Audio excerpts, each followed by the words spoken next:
Fans de Monaco, soyez très attentifs, car ce que je vais vous dire est urgent.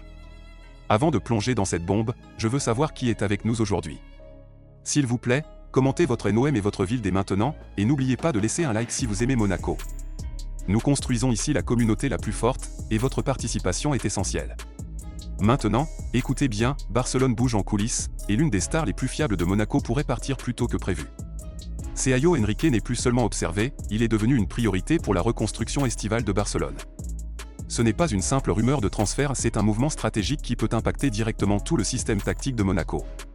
Restez avec moi, car ce qui va suivre peut définir la saison 2026 du club. Allons droit au but. Le FC Barcelone cherche activement un latéral gauche pour le mercato estival 2026, et Sergio Enrique est rapidement devenu l'un des noms les plus importants sur leur liste. Pourquoi maintenant ? Parce que leur cible principale est en train de leur échapper. La priorité du Barça était Joao Cancelo, actuellement prêté par Al Hilal, mais le dossier est compliqué, le prix est extrêmement élevé et les négociations sont bloquées. C'est là que la situation devient dangereuse pour Monaco, car Barcelone a déjà activé son plan B. Et ce plan B, c'est notre Sergio Enrique. Ce n'est pas un hasard, c'est une attaque calculée du géant catalan. Pourquoi Barcelone est-il obsédé par Sergio Enrique ? C'est simple. Ils le voient comme le profil parfait pour leur système basé sur la possession.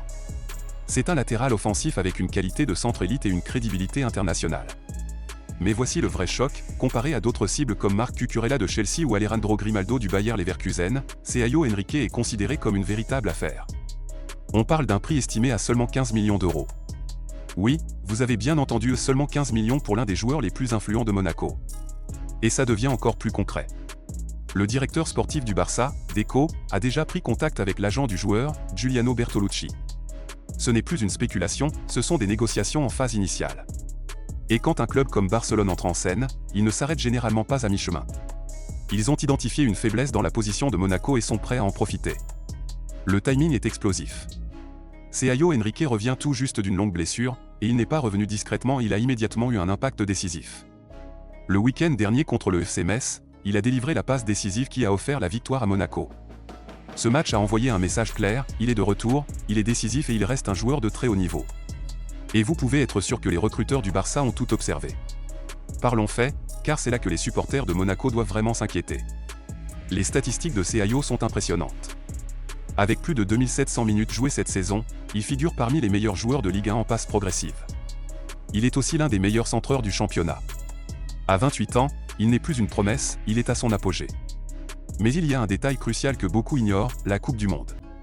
Sergio Enrique fait partie du groupe suivi de près pour le Mondial 2026 avec le Brésil. Pour sécuriser sa place, il sait qu'il doit évoluer au plus haut niveau. Barcelone offre exactement cela, la plus grande vitrine du football mondial.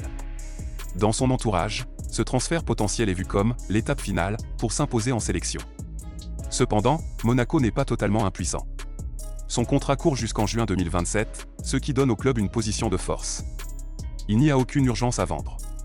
Si Barcelone le veut vraiment, Monaco peut et doit faire monter le prix bien au-dessus des 15 millions. Mais la pression monte, et lorsqu'un joueur est attiré par un géant comme le Barça, tout peut aller très vite.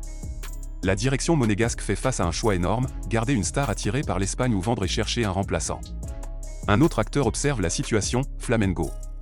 Le club brésilien rêve de faire revenir Sergio Enrique. Mais soyons réalistes, c'est très compliqué. La priorité du joueur est claire, rester en Europe, jouer au plus haut niveau et sécuriser sa place en Coupe du Monde. Le Brésil n'est pas dans ses plans pour le moment, ce qui laisse la porte grande ouverte à Barcelone.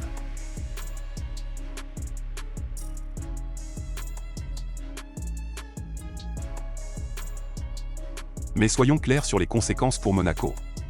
Perdre Sergio Enrique, c'est perdre une source majeure de créativité. C'est perdre l'équilibre offensif et la largeur du jeu. Le remplacer ne sera ni simple, ni rapide, ni bon marché. Son départ pourrait forcer Monaco à agir dans l'urgence sur le marché des transferts, avec tous les clubs conscients qu'il y a un trou à combler. La situation est critique et le temps presse. Il faudra surveiller 3 éléments clés dans les prochaines semaines, la décision finale du Barça concernant Joao Cancelo, l'évolution des discussions entre Deco et Bertolucci, et la position officielle de Monaco face à cette offre de 15 millions. Tout peut s'accélérer en quelques jours. Nous sommes à un moment décisif. Si Sergio Enrique part, ce n'est pas seulement un joueur qui s'en va, c'est une partie de l'identité de l'équipe. Maintenant, je veux votre avis. Monaco doit-il vendre Sergio Enrique pour 15 millions ou vaut-il le double ? Faut-il le laisser partir à Barcelone ou le garder jusqu'en 2027 ?